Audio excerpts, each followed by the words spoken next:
Merci beaucoup. Juste, Madame Savoureux, en 2017, nous avions retiré le château du Plessis de la vente. Ne l'oubliez pas quand vous refaites l'historique.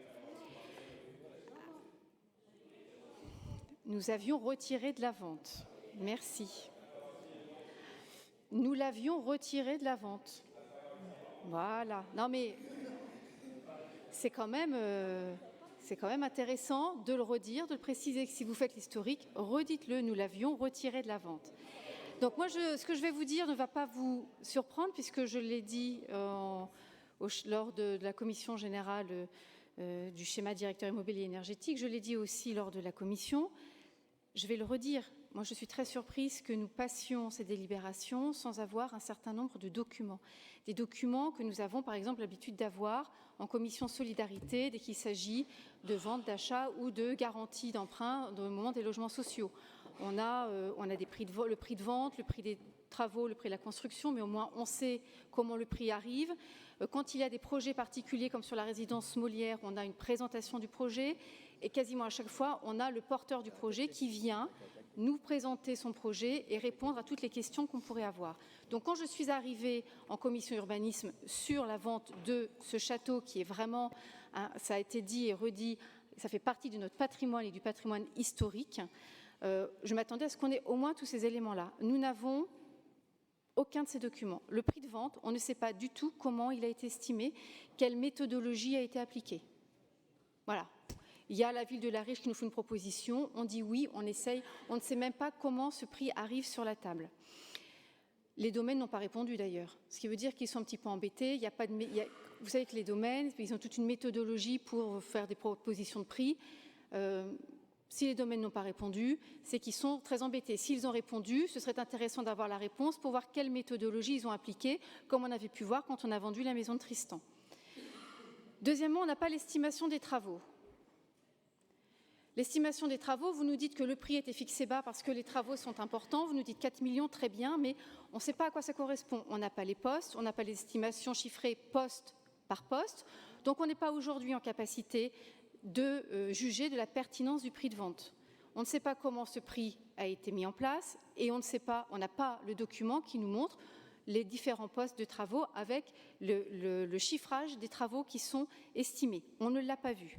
Ensuite, il y a le projet culturel. Alors, vous nous dites, c'était très intéressant d'ailleurs les échanges qu'on a pu avoir, parce que le projet culturel, là-bas, on nous a dit, la ville de La Riche nous propose d'acheter ce bâtiment parce qu'ils ont un projet dessus. Quand on demande d'avoir le projet, on nous a répondu, il est en cours de rédaction. Quand on dit, à ce moment-là, on peut peut-être attendre qu'il soit rédigé.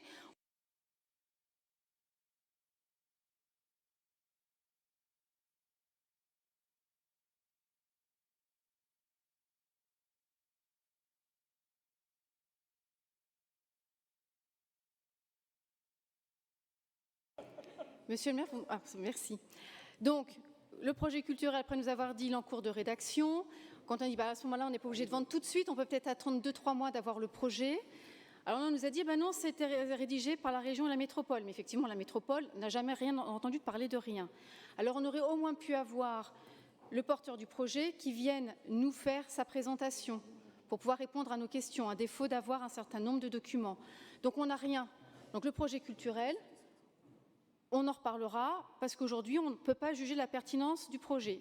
Donc on ne peut pas juger de la pertinence du prix de vente, on ne peut pas juger de la pertinence du projet. Et puis enfin, ça a été soulevé par Madame Fortier, la capacité de l'acheteur à faire face aux travaux. Le budget d'investissement de la ville de La Riche, il est de 4,9 millions par an. Et là, vous nous dites que les travaux à faire sur le bâtiment du château du Plessis sont de 4 millions. Donc il serait intéressant, puisqu'on le vend, et on est tous attachés à ce patrimoine, de savoir comment les travaux vont être faits, quel est le phasage, comment est-ce que la ville de La Riche, avec son petit budget qui est proportionnel à sa taille, va pouvoir faire mieux que nous avec notre budget, d'autant plus qu'on a un budget, et vous l'avez bien dit lors du débat d'orientation budgétaire, qui a retrouvé des marges de manœuvre. Donc ce qu'on n'a pas pu faire pendant 10 ans, on pourrait peut-être le faire maintenant. Donc moi, ce que nous demandons, nous, c'est comme nous n'avons pas les documents qui nous permettent aujourd'hui de juger de la pertinence du projet sur plusieurs niveaux, c'est de retirer cette délibération aujourd'hui, d'attendre que nous puissions consulter les différents documents que que nous demandons, comment le prix de vente est estimé, quelle est l'estimation des travaux, mais chiffrée poste par poste, quel est le projet culturel, qu'on nous présente le projet culturel, qu'on nous présente les capacités de l'acheteur à faire face aux travaux. Sans ça, effectivement, nous ne sommes pas en capacité de juger aujourd'hui. Il n'y a pas d'urgence à vendre ce château, il n'y a pas péril en la demeure. Est-ce que vous pourriez, s'il vous plaît, retirer cette délibération aujourd'hui, que nous puissions la repasser plus tard avec les éléments qui nous permettront d'en discuter?